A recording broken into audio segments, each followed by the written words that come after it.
Kalau di Singapura tuh nama sistem pembayarannya ERP. Jadi mereka kalau mau masuk tol, mau bayar-bayar apapun itu udah tak perlu lagi scan-scan lagi. Jadi otomatis udah terpotong tuh saldonya tak perlu dia scan-scan lagi. Tapi Mbak Yu, Indonesia nih taraf teknologinya belum sampai situ Mbak Yu. Karena apa-apa, mau bikin apa-apa itu harus pakai fotokopi KTP dulu. Iya karena teknologi Indonesia nih masih zaman dulu Kalau Indonesia nih kalau beras habis mesti joget-joget dulu. Beras habis bor, joget, minta-minta koin, live-live dulu di sosial media. Kayak gitu tuh orang Indonesia tuh. Sama mandi lumpur tuh Tapi Indonesia nih masih bergantung minyak dan gas dari Amerika di dunia nyata. Nah itulah Mbak Yu, memang Indonesia nih dari dulu selalu bergantung minyak dan gas dari luar negeri, terutama Singapura. Tapi netizen Indonesia yang tak sekolah menganggap Indonesia nih banyak minyak dan gas. Makanya faktanya kalau Pertamina rugi terus, Petronas untung terus, netizen tuh tak suka.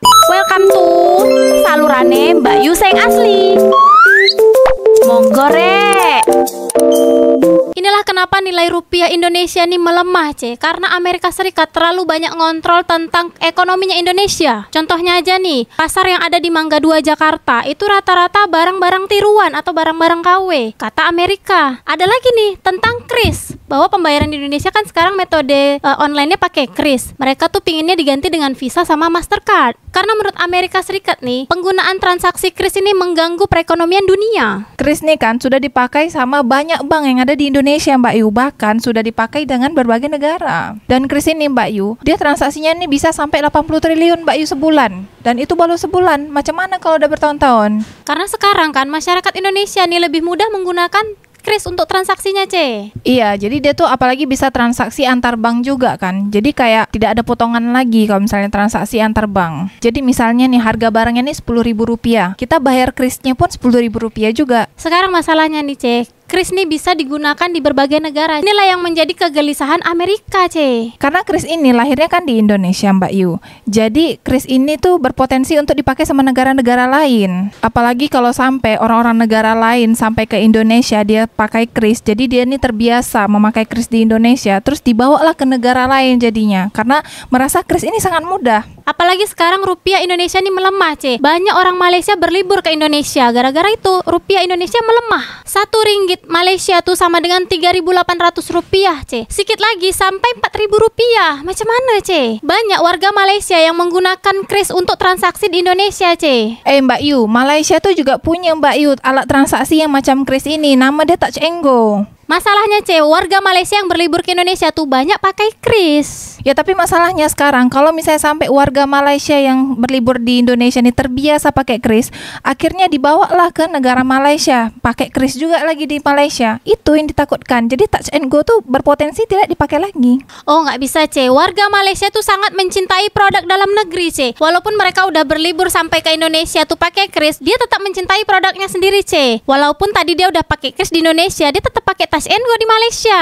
Ya kalau misalnya nih warga Malaysia beli barang online dari Indonesia dikirim ke Malaysia, pastikan transaksi alat bayarnya menggunakan kris juga Mbak Yu. Walaupun mereka belanja atau transaksi di Indonesia pakai kris nih belanja online-nya, tetap mereka kalau di Malaysia bayar parkir, bayar tol, mereka tetap pakai Touch 'n Go. Berarti sebentar lagi kris nih harus juga nih bikin untuk pembayaran tol dan parkir juga Mbak Yu, supaya makin dipakai sama seluruh warga negara di dunia. Kalau di Singapura tuh nama sistem pembayarannya ERP. Jadi mereka kalau mau masuk tol, mau bayar-bayar apapun itu udah tak perlu lagi scan-scan lagi. Jadi otomatis udah terpotong tuh saldonya tak perlu dia scan-scan lagi. Tapi Mbak Yu, Indonesia nih taraf teknologinya belum sampai situ Mbak Yu. Karena apa-apa, mau bikin apa-apa itu harus pakai fotokopi KTP dulu. Iya karena teknologi Indonesia nih masih zaman dulu Kalau Indonesia nih kalau beras habis mesti joget-joget dulu. Beras habis bor, joget, minta-minta koin, live-live dulu di sosial media. Kayak gitu tuh orang Indonesia tuh. Sama mandi lumpur tuh lebih tren juga tuh teknologi Indonesia kayak gitu tuh. Nah sekarang Mbak Yu, yang jadi masalah di Amerika,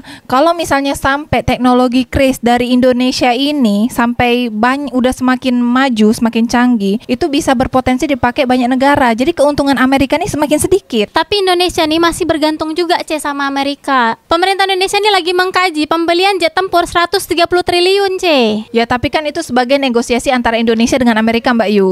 Tapi Indonesia nih masih bergantung minyak dan gas dari Amerika di dunia nyata. Nah itulah Mbak Yu, memang Indonesia nih dari dulu selalu bergantung minyak dan gas dari luar negeri, terutama Singapura. Tapi netizen Indonesia yang tak sekolah menganggap Indonesia nih banyak minyak dan gas. Makanya faktanya kalau Pertamina rugi terus, Petronas untung terus, netizen tuh tak suka. Baru-baru ini kau tahu tak Mbak Yu beritanya? TNI Angkatan Laut di Indonesia, se-Indonesia ini nunggak BBM sama Pertamina. Nunggaknya ini sampai 3,2 triliun Mbak Yu. Tapi mereka menunggak pembayaran itu gara-gara mempertahankan pertahanan Indonesia, Terus solusinya ini Mbak Yu, mereka mau melakukan pemutihan aja Mbak Yu. Jadi kayak BBM yang nunggak 3,2 triliun aja, ini mau diputihin aja. Tapi harus ada regulasi yang benar, harus ada kajian yang betul. Tapi Mbak Yu, 3,2 triliun ini macam APBD Tanjung Pinang 3 tahun Mbak Yu. Tapi tunggaan TNI Angkatan Laut Indonesia sampai 3,2 triliun itu bahaya tak, Bahaya kenapa belum Mbak Yu? Nanti anggota tempur dari negara lain ngelihat nih bahwa pertahanan angkatan laut yang ada di Indonesia nih lagi nunggak bayar nih. Nanti dibully-bully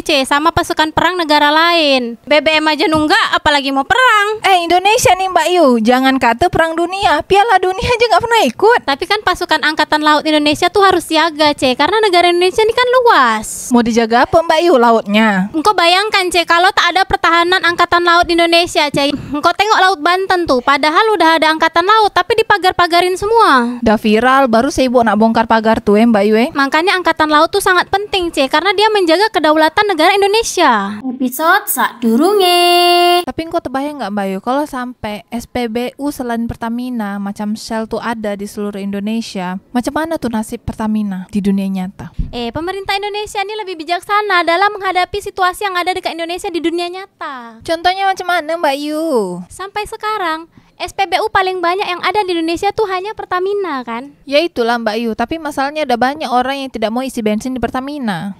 Buat daerah yang tak punya SPBU lain selain Pertamina, dia tetap harus isi Pertamina. Nah sekarang nih kan orang yang isi bensin dengan Pertamina itu banyak yang kecewa sama Pertamina Mbak Yu. Itu hanya masalah situasi aja. Sebentar lagi orang-orang itu lupa kok sama masalah ini. Lupa engkau bilang Mbak Yu, merugikan seluruh masyarakat Indonesia sampai 1.000 triliun, engkau masih berani bilang lupa. Sekarang masalahnya gimana? Kalau masyarakat Indonesia nih kalau tak isi bensin selain Pertamina. Tapi sekarang kalau misalnya yang di daerahnya ada SPBU lain, dia tetap isi di SPBU yang lain, tidak di Pertamina. Ya boleh-boleh aja, kan sekarang pemerintah Indonesia yang punya kuasa. Pertamina yang paling banyak di Indonesia. Korang warga Malaysia, korang selain isi bensin di Petronas, korang isi bensin di SPBU mana selain Petronas? Ada nggak SPBU lain selain Petronas? Coba korang komen dekat bawah. Buat korang yang tinggal di perbatasan Malaysia sama Indonesia, terutama di Kalimantan Barat, Kalimantan Utara, korang komen kat bawah. Betul tak harga minyak di Malaysia tuh lebih murah daripada minyak kat Indonesia? Betul Mbak Yu, itu fakta. Minyak Malaysia lebih murah daripada minyak di Indonesia. Tapi sekarang masalahnya masyarakat Indonesia ini tak boleh beli minyak dari Malaysia. Ngapa pula tak boleh Mbak Yu? Walaupun minyak Malaysia tuh murah, itu subsidi untuk masyarakat Malaysia. Jadi masyarakat Indonesia tak boleh beli minyak ke sana. Ya bagus lah Mbak Yu, kan menolong penderitaan hidup orang Indonesia Mbak Yu. Terus menurut kau orang Malaysia tuh hidupnya bahagia? Hidup orang Indonesia tuh menderita? Ya sekarang Mbak Yu, kalau minyak Malaysia nih lebih murah daripada Indonesia, pergi isi minyak di Malaysia, hiduplah di Indonesia. Berarti kau tak cinta sama negara Indonesia, tak NKRI harga mati. Ya sekarang minyak Malaysia lebih murah daripada minyak Indonesia Mbak Yu. Ya beli aja lah di Indonesia walaupun minyak Indonesia tuh lebih mahal. Ya sekarang Mbak Yu, masalahnya orang-orang yang di Indonesia ini lagi sekarat ekonominya Mbak Yu. Ya ada minyak murah dekat Malaysia, ya belilah minyak dekat Malaysia. Ini bisa jadi bisnis baru nih. Itu yang tak boleh dilakukan. Nanti minyak Indonesia tak ada yang beli. Macam mana pemerintah Indonesia mau dapat untung kalau masyarakat Indonesia aja beli minyak dari Malaysia? Sekarang nih, kalau misalnya harga Malaysia nih sama dengan harga minyak di Indonesia, pasti orang akan beli minyak di Indonesia.